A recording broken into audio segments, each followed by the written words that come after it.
Good morning po sa inyong lahat. Pag-usapan muna natin kung ano ba talaga ang halaga or what are the importance of engaging, no? Dito po kasi sa Facebook, sa Meta, ay napakahalaga po talaga mga idol ng engagement.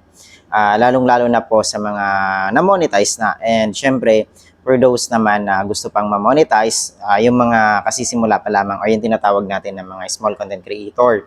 So, napakahalaga po na tayong lahat ay nakikipag-engage, no?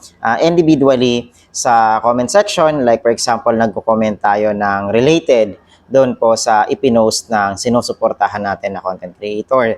At the same time, mahalaga rin po na nagre-reply itong content creator nito sa mga comments na ibinibigay niyo sa kanila para po magkaroon ng interaction yung inyong tinatawag na engagement.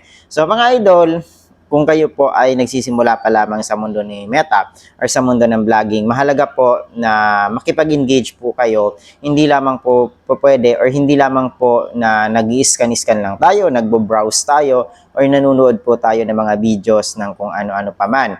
So mahalaga po na bilang bahagi ng content creator ni Meta is nakikipag-engage po tayo sa isa't isa. So ayun lamang mga idol, thank you so much po sa inyong panunood at panoorin nyo pa rin ang mga susunod yung video. Maraming salamat po, bye bye, peace out.